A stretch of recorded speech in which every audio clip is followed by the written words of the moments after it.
And what we're going to be talking about tonight is the tooth-body connection. The picture that I found here is just one of very many charts that are out there that show the different connections of different teeth to different organs. We're going to try to explain what a meridian is. And so you need to know that that meridian is a highway in which energy can flow, and it goes to different parts of the body. Most cultures are very knowledgeable about the acupuncture meridians. Different cultures may not call it acupuncture. They may talk about the chi or the prana that is flowing along these pathways, but we make use of it in acupuncture, acupressure, even when we're doing yoga or tai chi, we're looking at trying to improve that energy flow. The vital force, or the chi, which again is the name for the energy, actually has two kinds of forces. There's a yin and a yang. So there's always a light and a dark. There's always a cold and a hot. They're opposing forces to try to create balance.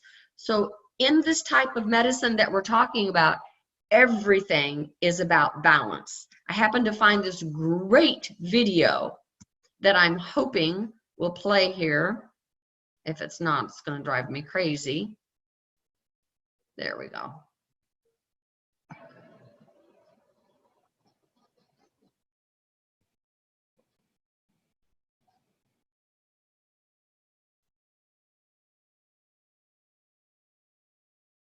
Oh my God, I saw this and it scared the crap out of me.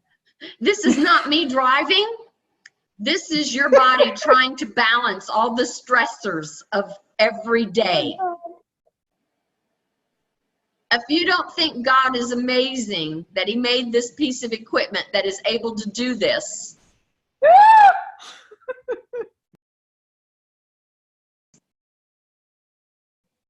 this is a great example of your yin and your yang. And let's give a hand to the guy who finally made it. I wouldn't have tried that, not for the world. But yes, when we're talking about those acupuncture points, at one point in time, Americans thought that acupuncture was voodoo medicine. Of course, then you have President Nixon, who goes over to China and ends up being treated by acupuncture. So now it's like the cool thing to do. We still don't have proof that it exists, but it's just cool to do it because the president did it. There is a Korean doctor named Dr. Kim Bon Han who demonstrated that those meridians existed. And what he did was he injected a radioisotope into an acupuncture point and then imaged on a CT scan the fact that this was now flowing not on an artery, not on a vein, and not on a nerve pathway. It was later reconfirmed to show that it actually existed. But that was the first proof positive that we had that these acupuncture meridians and points actually do exist. For me, it's kind of like trying to understand that the battery in this car cannot run if it's a dead battery. Well, neither can a human. You just can't function without good electricity going to your body. If we're looking at this corpse, there's no way in hell I can do an EKG on this individual because the life force or the chi is completely gone. I remember years ago when I was teaching a class to physicians and to dentists, and one of the physicians was trying to be a smartass, and he said, you know, I've never, in all the autopsy labs I've ever been in, seen a meridian. So I just think that this is bunk science. And I said, well, the moment you can do an EKG on your cadaver that you're working on, you'll be able to see your meridian. And of course, then he got the concept that, you know, you can't do it once the person's dead. It's kind of like when we're thinking about the smoking tooth video. You're talking to a traditional dentist and you're telling them that mercury comes off of an amalgam. And they look at you and they go, what? It does?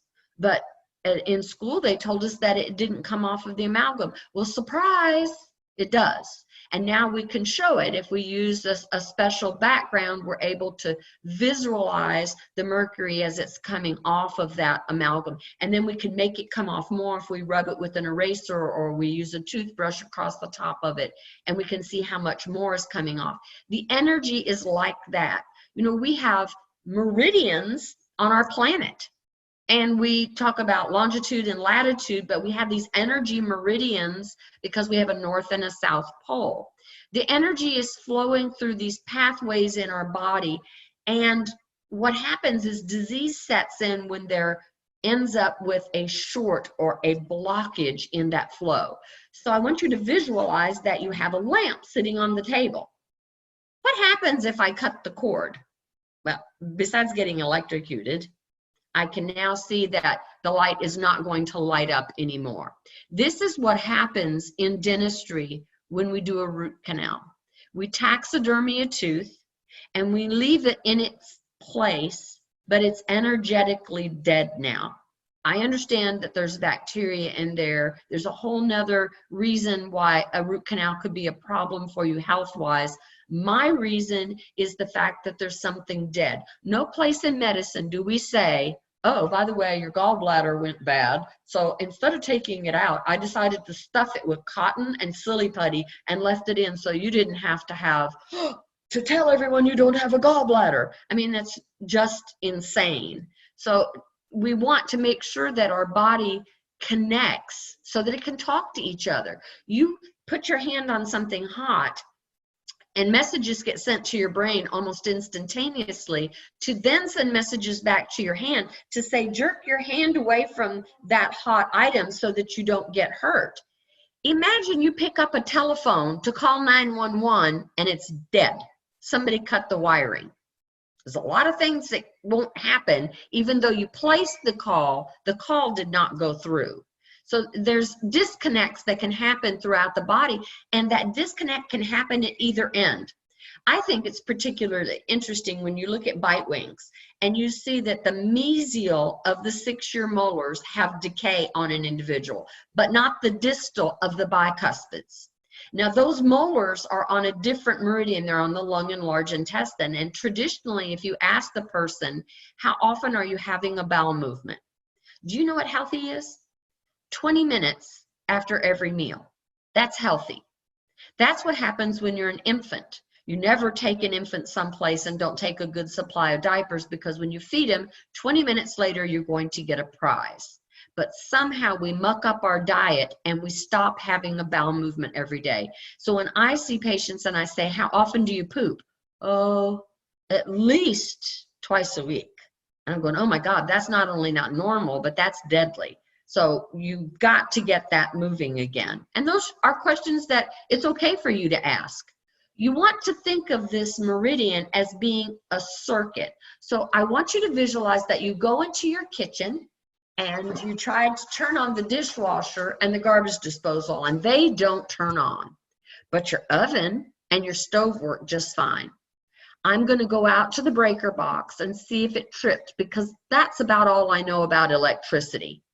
It didn't trip. So I don't know what to do other than to call an electrician. When the electrician comes out, he uses an ohm meter and he starts sticking it in different electrical sockets throughout my home, seeing what is on a particular circuit.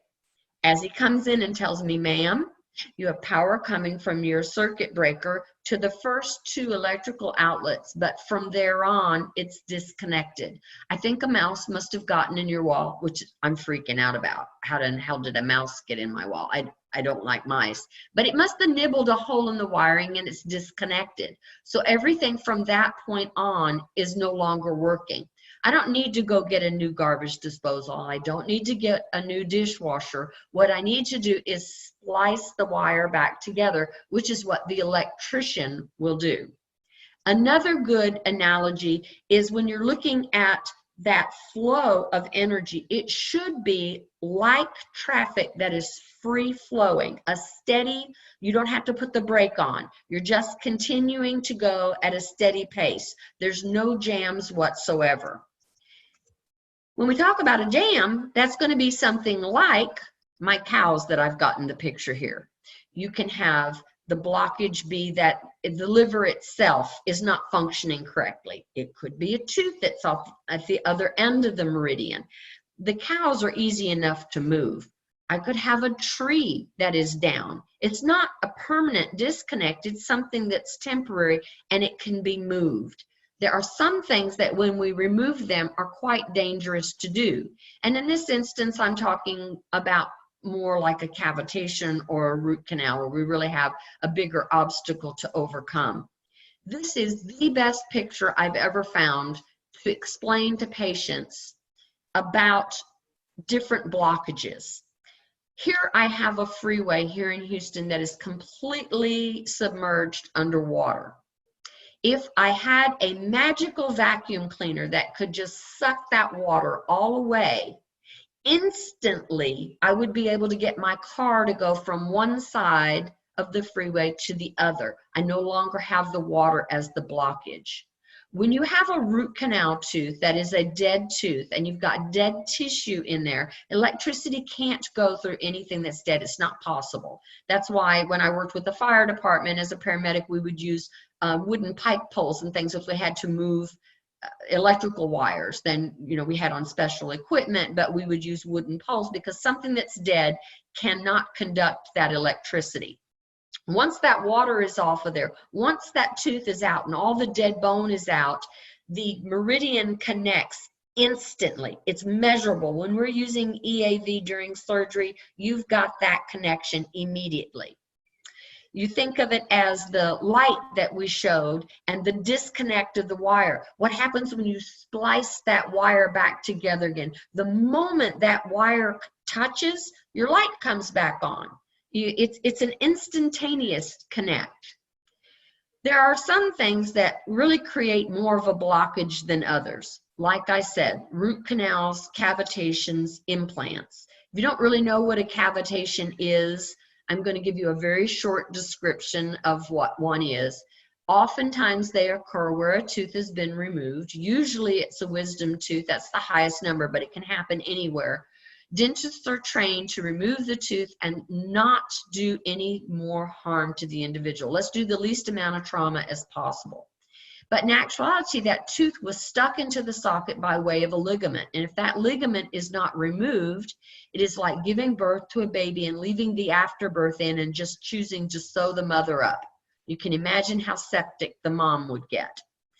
The body gets messages that says that there's been trauma in this area and they need to send specialized cells to this extraction site to break down the blood clot, carry it away, and fill in with healthy bone that they cannot get through to the site because that periodontal ligament is still there. So it creates a void in the bone, thus termed a cavitation. Now that's the most common way. Cavitations can also occur because of drug use in certain prescriptions that inhibit blood flow, like your drugs that you use for migraine medicine. It can be because of trauma, so maybe a football player or a car accident could end up with trauma to their jaw. There are other reasons. You could have clotting disorders that create a cavitation.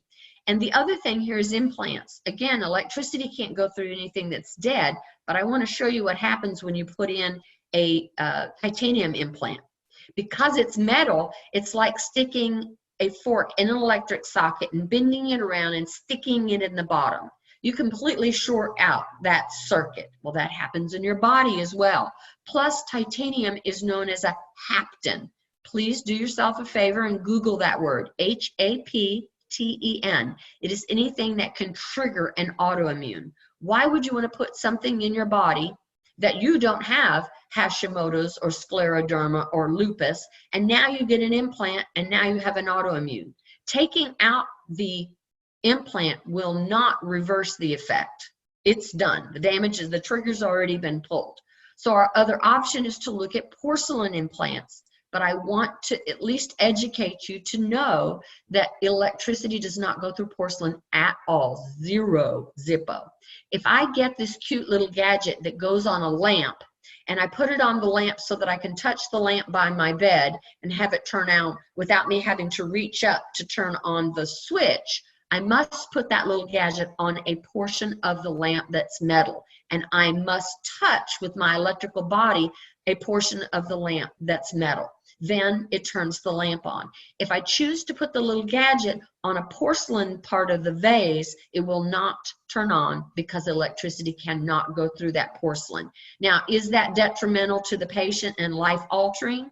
It's like putting a stalled car in one lane of traffic. A lot of these teeth have 8 teeth that are on a meridian. So taking one lane of traffic out of the picture might not be the end of the world. But some of these areas only have 4 on a meridian. And so if you're doing a lot of work, and let's take the cuspids, you for some reason are missing all your teeth and you're going to have implants placed on all 4 cuspid areas. Now you've just put something across all 4 lanes of traffic and completely blocked everything going to the liver. My point is, if someone has something that is detrimental to them, i.e. they had breast cancer and they had a root canal tooth removed because it was correlated to that breast cancer, it was on the same side, they have that tooth removed, you would want to think long and hard before you put any implant back in that area. We're trying to relieve burdens, not create burdens. And that's why I need you to understand about these meridians. There are bioenergetic devices out there that allow you to measure the amount of energy, just like you're looking at an EKG or an EEG or an EMG. This is using EAV, which is electroacupuncture according to Vol. It also goes by other names, EDS, electrodermal screening, meridian stress assessment, lots of different acronyms that are used for this particular type of technology.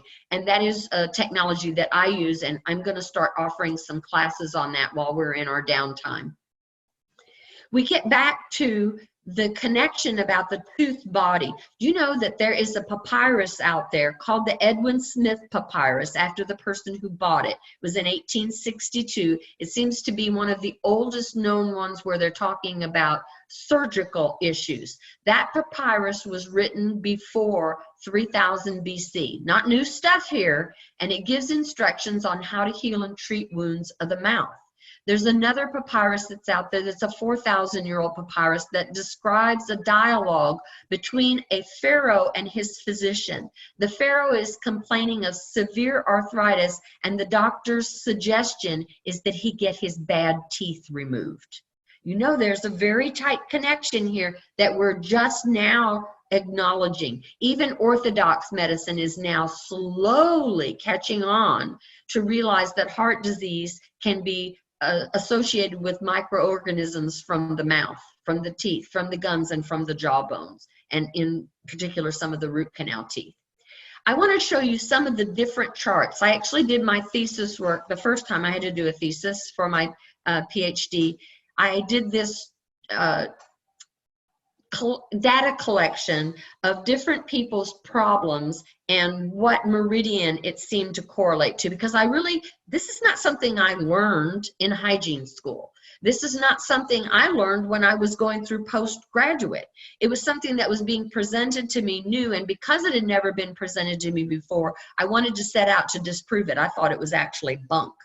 When you start to look at these different charts, there are so many similarities where physicians, chiropractors, people who do muscle work like massage therapists had all these old charts out here with many, many similarities. This is a good chart for you to see the X. That is, I don't know if you can see my X on my fingers. There's an X in 2 places here because the maxillary molars are on the same meridian as the lower bicuspids, and the lower molars are on the same meridian as the maxillary bicuspids.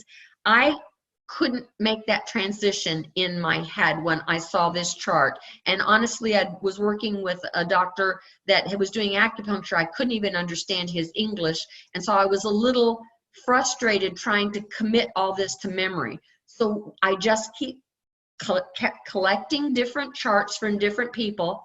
This was one from the Academy of Biological Dentistry, but when I was trying to correlate all the different charts to see where the commonalities were, I found that there were some errors in accidentally flipping them on teeth. So what I did was I decided to make my own chart. This was the one I made for my thesis work. And for me, I'm very visual. I needed to see things in color. I still could not understand why the wisdom teeth corresponded, maxillary and mandibular. But when I got to these molars on top, why they did not correspond to the ones on the bottom. And it wasn't until I decided to do this in color that I could really see that crisscross that we were talking about earlier. So here you see that I just made the decision to make the center teeth, top and bottom, yellow, because that has to do with the urinary bladder, kidney, prostate, ovaries, anal canal. And because I had to do with urine, I thought yellow was a good color. I thought purple looked good next to the yellow, so I decided to make purple on the other side. From there, I took it to the blue, and that's when I realized, you see that the blue does not go straight like the yellow and the purple do. It makes that crisscross, and the green is the same way. So the acupuncture meridian actually makes a zigzag on your face, as shown in this next picture here on the side. You can see that it kind of makes a little jig there, so they don't line up straight. When I'm looking at a patient now, I don't oftentimes get to look in their mouth. I'm looking at a panorex, and then everything else I'm doing is kind of on a computer and looking at blood work and everything else. But I feel like when I look at their panorex, I'm already in my mind looking at where teeth are missing, what organs would be related to that, where there are root canals, so that I'm already in my mind kind of capturing what could be going on with this person.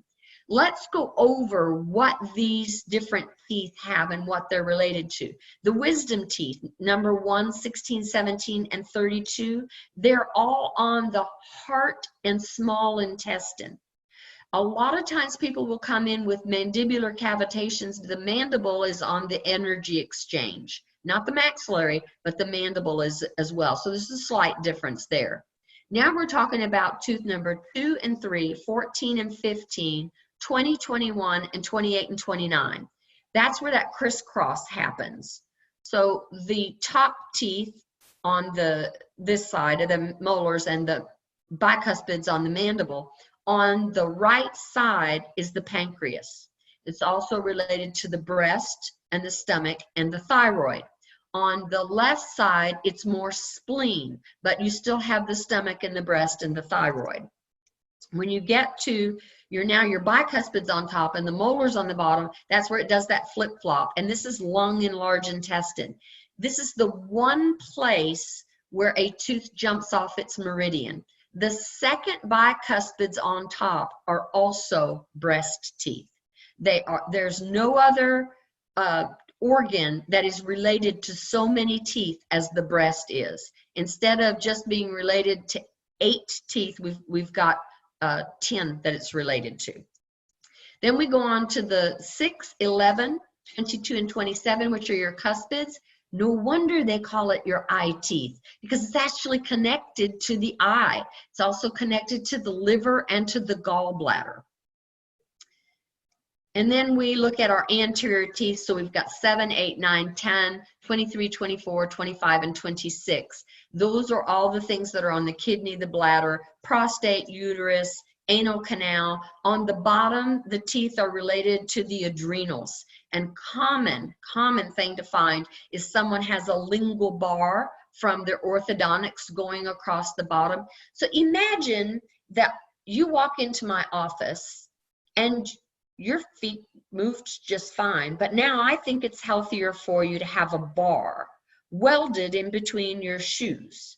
It was nice meeting you. I need you to leave now. And you're trying to walk, but you're having to waddle or you're having to hop. You know that you have suture lines in your skull that actually move. Now, when I was going through hygiene school and we took our skulls home, I was told that those bones were fused. That's a lie. They move. Proof positive, there are some days when you floss your teeth and the floss will not even go in between those teeth. Another day, you're trying to floss the same area and the floss just falls down in between there.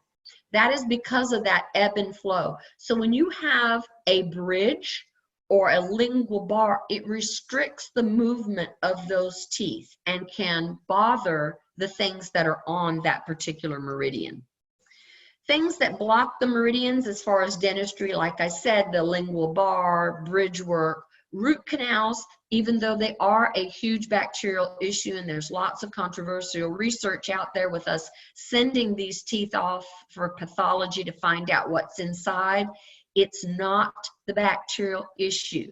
If I have a disconnect in my lamp, it does not matter if that lamp cord is sitting in dog poop or it is completely sterile. It is the fact that the wires are now disconnected. Once you reconnect those, the body will work. God made a wonderful piece of equipment that we tend to muck up. If we can get that functioning again, that's our goal.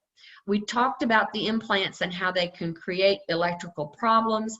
The extractions can also create electrical problems if they're not done properly. So when you take out a tooth, we encourage someone to strip out all the periodontal ligament. If you're using EAV in surgery, you are able to tell when you have all the dead tissue out. There have been many times where I've been involved in participating in surgery where I'm not the surgeon, I'm not the dentist, I am working the EAV equipment. We cannot get a good reading because this is a maxillary tooth and the lining of the maxillary sinus is dead tissue. It's not until they pop through that maxillary sinus, which is not what a dentist wants to do, but if it's dead tissue, it's got to go. And then all of a sudden you're ending up with perfect readings. So the bottom line is, even though we're in the business of dentistry, there's nothing as good as what God gave you.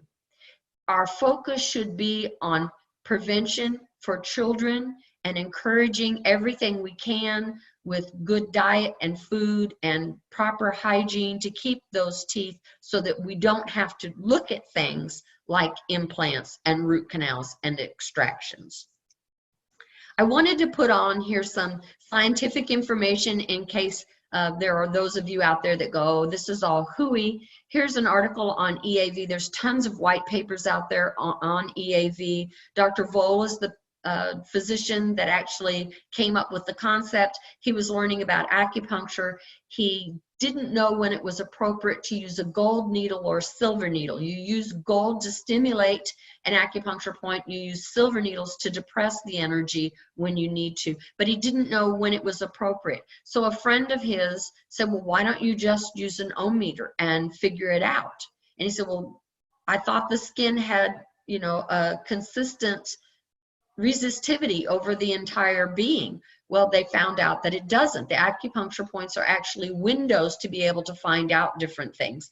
And the teeth are involved with that. It's actually Dr. Vole's research that is quoted often and over again, that 80% of people's health maladies stem from something in their mouth. Now, that something in their mouth could have been tonsils as well. And when you're reading through his research, he finds a lot of stuff with tonsils, but there's an awful lot that's involved with teeth. Here's another one looking at the relations of odontons and the tonsils again to the disturbance fields, which means his acupuncture readings that he's getting. Another one here that is looking through 9 different universities and the studies showing that EAV is confirmed in its use. And it's not just for dentistry. I mean, Dr. Vole was involved in research with looking at liver cancer, and they were actually using toes in order to do that research and could find out when a person's cancer had returned. Here's another one. We're looking at EAV again, and this is all the use of meridians in this EAV. I want you to do what I did. I want you to go in as a skeptic and say, this is hooey. And just start looking at your patient's x-rays and start asking questions. Wow, you have a root canal tooth and it's on tooth number 3 and you just got that done 6 months ago and now you're telling me you just got diagnosed as a diabetic. That's interesting. It's on the same energetic pathway. You know that diabetics can't tolerate low-grade infections, so it's not uncommon that someone who has an elevated hemoglobin A1C gets their mouth cleaned up, meaning they have root canals removed, cavitations clean up. I personally have had a patient that had a hemoglobin A1C of 12. He didn't claim to have any toothache, but when I took his x-ray, which I should show sometime, he just had root tips left. The teeth had completely rotted off. We ended up having him get those teeth removed, and within 120 days, his hemoglobin A1C was 5.2. So he didn't really have diabetes. His body was responding as if he had diabetes, but that is similar to what happens to a woman who gets gestational diabetes. Under the condition that you are the size you are and you're carrying an individual, your pancreas can't handle it, and you end up presenting as if you have diabetes. Once you give birth and you lose that weight, you're no longer labeled diabetic anymore. That goes away. It's the same thing with many individuals who have these diseased root canal teeth. Once you get that infection, that low-grade chronic infection out of their mouth, they seem to improve. But I want you to just start asking questions. Oh, you have a root canal. It's on the thyroid meridian. Oh, you have thyroid problems. Be as interested as I was. When I started my research, I actually ended up with an entire pile, huge, of men that either were missing teeth or had a root canal tooth or an implant in one of their 4 front teeth, top and bottom. Now, at that particular time, my husband was going through seminary, and so we were invited to a Christmas party, and I heard him talking to somebody while I was getting some dip and putting it on my plate, and she went over to him and said, "Oh, Toby, we pray for my daddy. He just found out that he has prostate cancer." Well, he had just asked me that day, "What's the big pile that you have there of all the papers?" And I said, "That's all the people who have prostate problems, and the root canals are on one of their 4 front teeth, top or bottom." And so his response to this woman, instead of "Certainly, let's pray," was, "Oh my God, we need to have him talk to Dawn, and somebody needs to mute themselves." Dawn, I have a question. Oh, Yes? So I had a patient today. He was an emergency patient. We extracted 29 and 30 irreversible pulpitis. His, going back to what you're telling me now, his medical history presented with, he had thyroid cancer. He had his thyroid removed.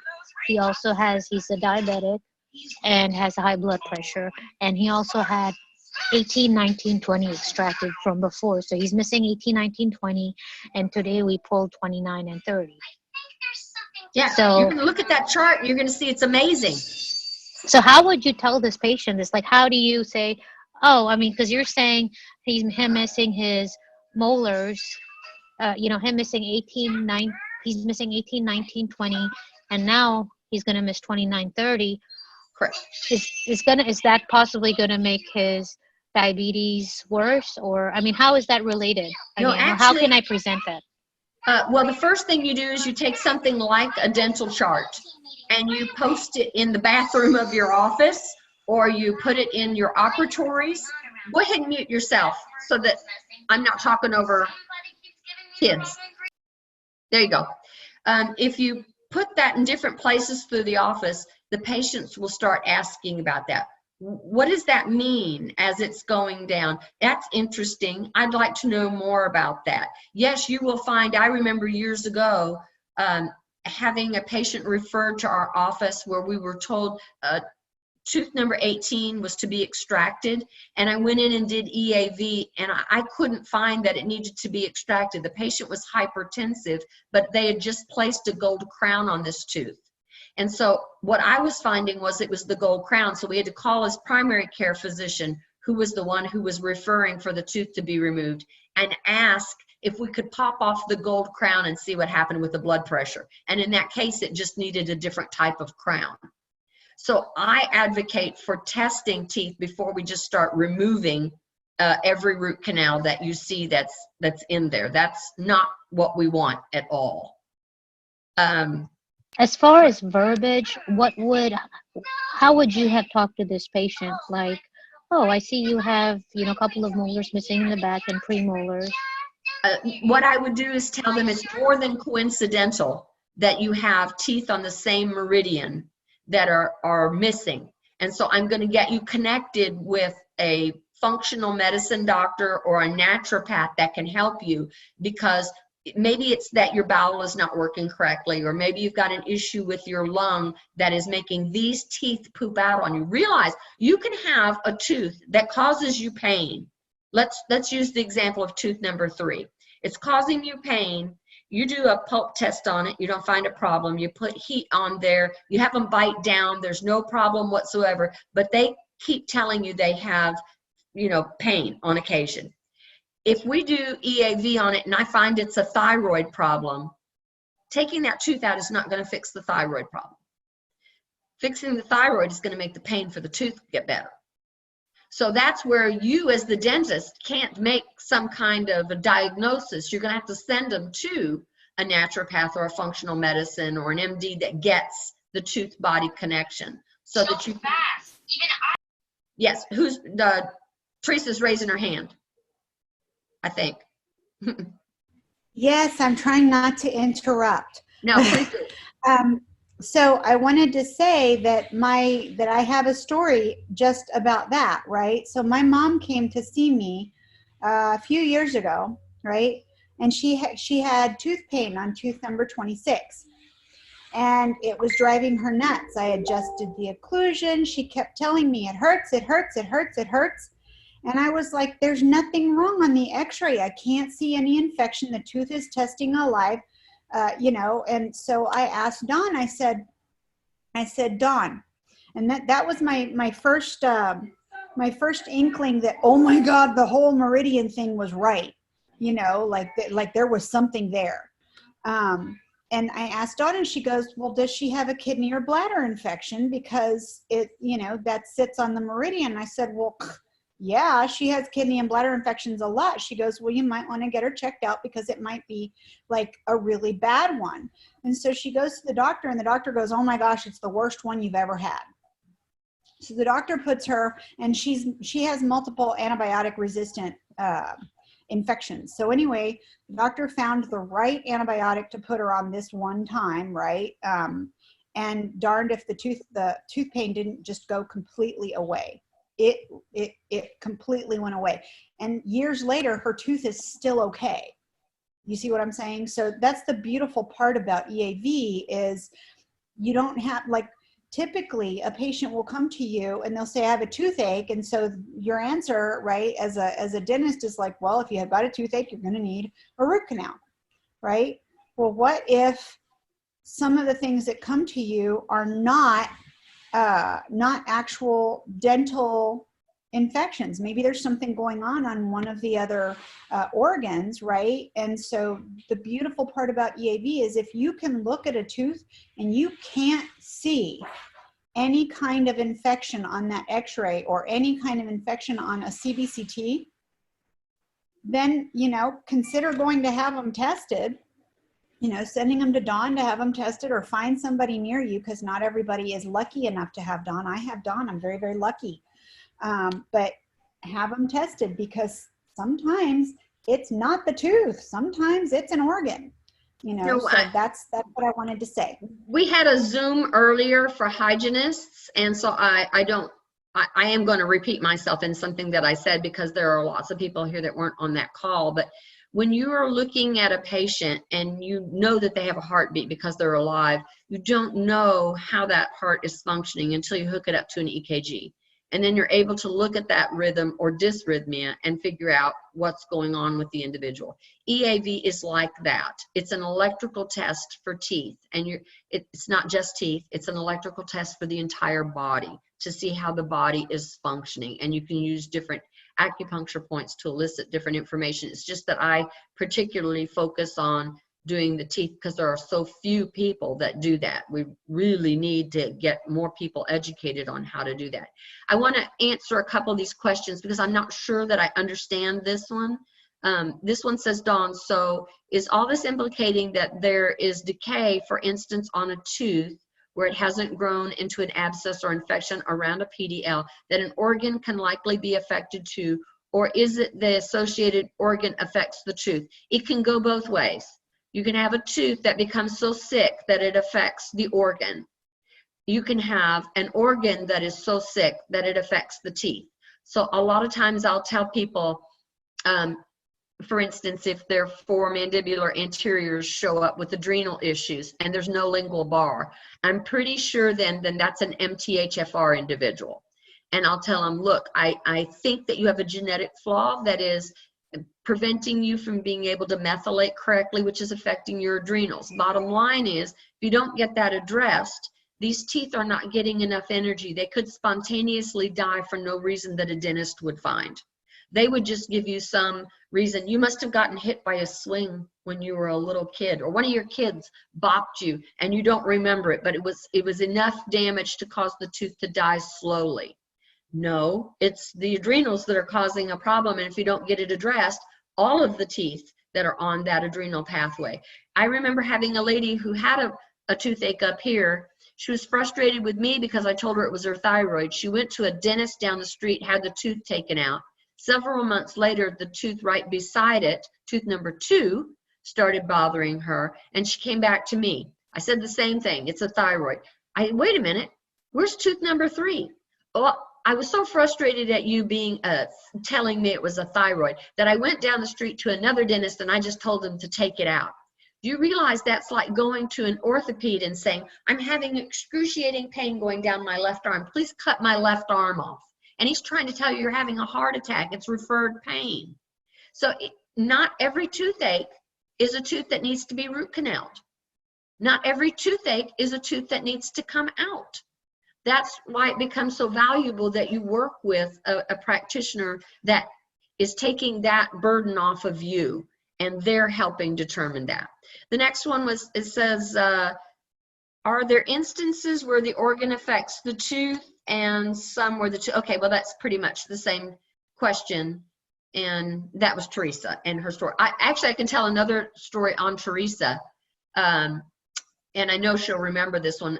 A lady had severe pain in her neck, and she went to an ER, and the ER told her it was abscess and she needed to have the tooth taken out, and they referred her to an oral surgeon. Instead, she decided to go see Teresa. Teresa said, I'm not comfortable, let me send you over to Dawn. It actually was a maxillary tooth that was the problem, not a mandibular tooth, and all it needed was neural therapy, which means that she just gave a bleep of anesthetic, and that woman instantly turned to Teresa and said, shut the front door, my pain is gone.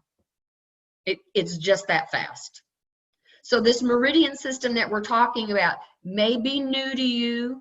I get it. It seems like voodoo medicine.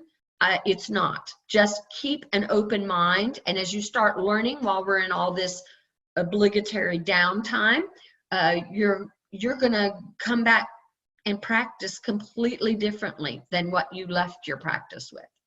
Does anybody else have any? Oh, there's one that says, what does MTHFR gene inside? Okay, MTHFR is methylene tetrahydrofolate reductase. It's MTHFR. If you spell that out, it looks nasty, so I'm going to ask you to remember mother, father. If you say that to your patients, then they'll remember that it's an MTHFR gene.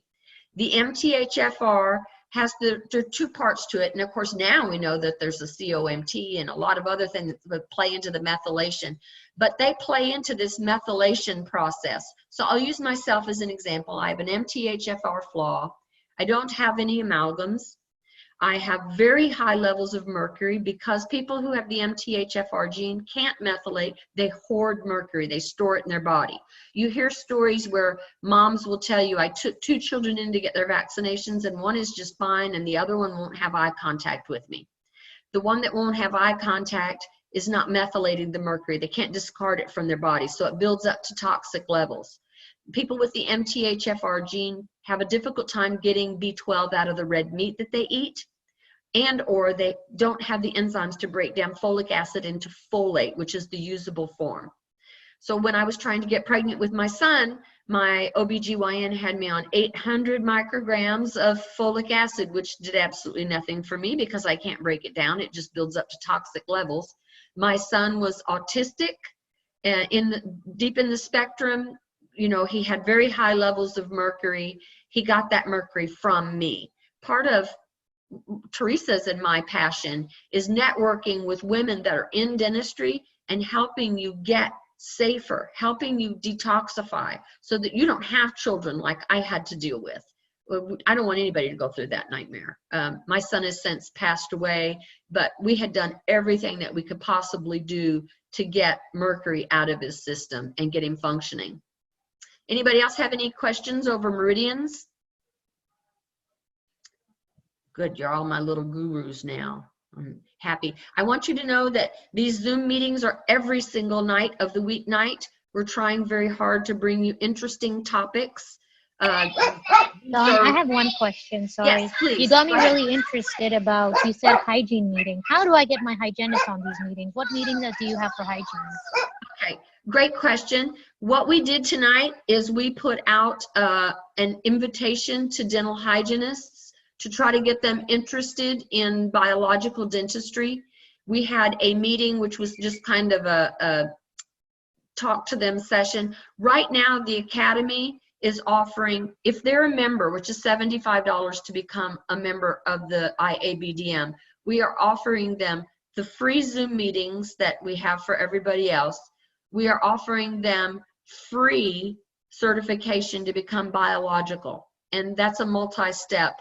They will watch the Biological 101, which is normally $100. It's free. The Academy is bending over backwards to help you guys make use of your time during this downtime so that you go back to a completely different way of thinking in safer dentistry, and that your team is on board. Your entire team can sit in these Zoom meetings. They're being recorded. You can pay them. Say, I'll pay you an hour to sit and listen to this Zoom meeting. I will pay you 6 hours worth of wages for you to sit and listen to the Biological 101. Right now, it's free.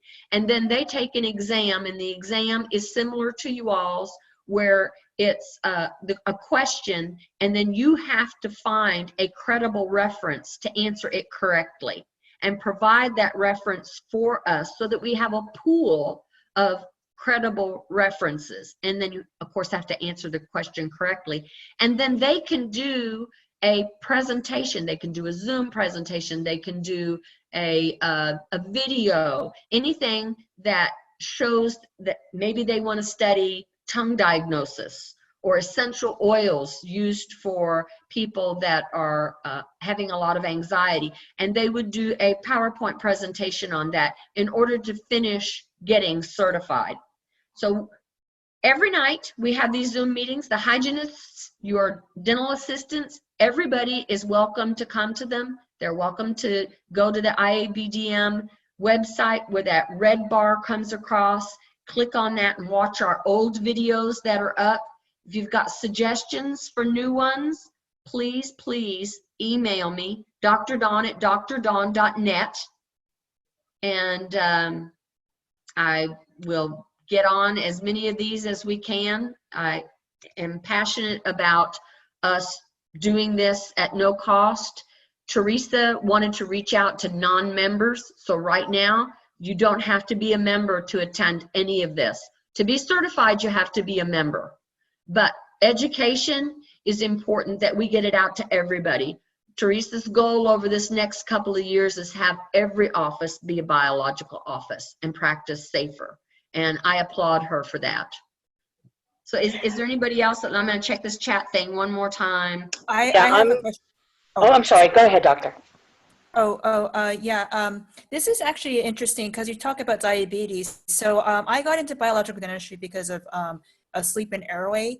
And so I was taught, if a patient's diabetic, they likely have airway issues. So I'm curious because patients come to me and say, well, where's this coming from? I had a patient who obviously had sleep apnea because he ground the heck out of his teeth.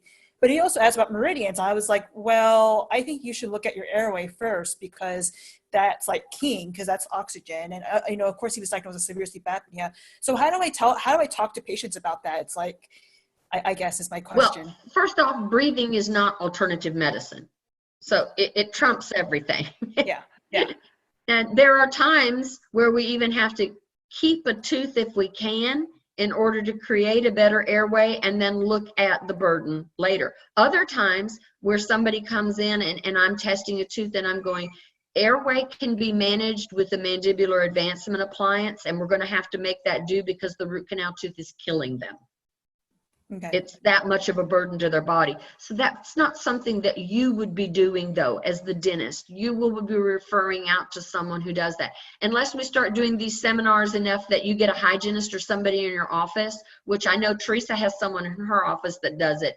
And Dr. Toe is trying to get someone in her office that would be able to do it as well.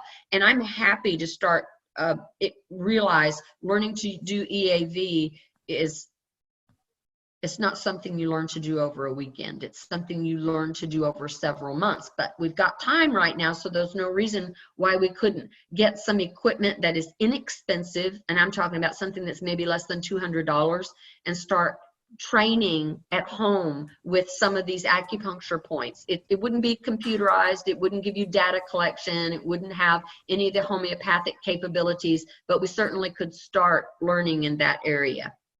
It says, I'm a hygienist and excited about this. I learned about Meridians while visiting Germany in 2008 with a ceramic implant being placed. Yes. Okay. I'm sorry, I want to interject really fast. Now, I'm just going to say this. I see a lot of names here that I know, girls that I know, through other Facebook pages. I'm so excited that you're here. Yes. So I was going to ask, do we, because they're just sticking their toes in the water, kind of just figuring it out, see if this is something that they're really interested in. Do we potentially have a meeting like we did earlier today? And again, or do I create something for them to be able to ask more questions to see if they really want something they want to delve into? I would love to have another meeting. Okay. I mean, if it is of value to do what we did today, to encourage people to start sharing more often, and this seems to be a good platform. I do know what was on the news today about how people can come in and post pornographic pictures during your meeting. I don't know. It might be a good distraction. Who knows? No, I'm kidding. Only kidding. I wonder what Meridian they're going to show us. I'm sorry. I take what I do very seriously, but I don't take myself seriously. Sorry, guys. Oh, look at me. I'm turning all red.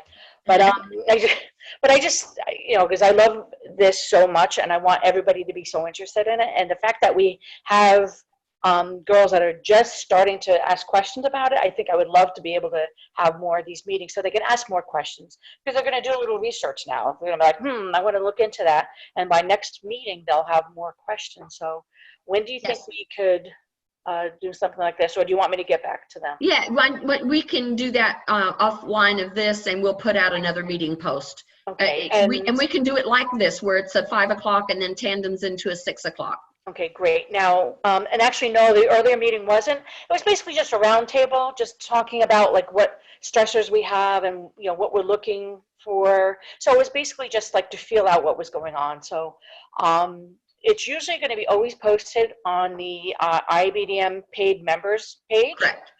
I will also post it everywhere that I did. So the girls and the ladies that found it where I posted it, I'm going to post it there again, because the moderators are awesome. They're putting it right on the page. And so, and then if you know me, you're friends with me on my page, I'll post it on mine also. So you always have like at least 3 ways. And then if you don't know, you can just friend request me, Fran Horning. I'll be happy to get any information. You can private message me anytime. And if they become members, then they start getting notices as well. If you're a dentist, we recognize that it's difficult for you right now. It's $45 a month. For a hygienist, it's a one-time annual fee of $75. And then the hygiene exam to be certified is completely free. We have a discounted version for the dentist. Normally it's $750. It's $250 right now. So we're trying everything we can to help everybody out. And if anybody else has any other ideas, I'm open. But I'm going to go ahead and close this meeting so that people that are listening to it like tomorrow don't have to listen to all our chit chat. And be prepared for tomorrow night as we have another speaker. Okay? Dawn, Thank you, guys. There was one question that came up that asked if I'm so sorry. Yeah, it's Carol. There was another meeting asked if the hygiene meeting earlier was recorded, and I don't believe that meeting was recorded. No, it was No, not. I answered that, and it's not. I said, Yeah. okay, thank you. Okay, thank you guys.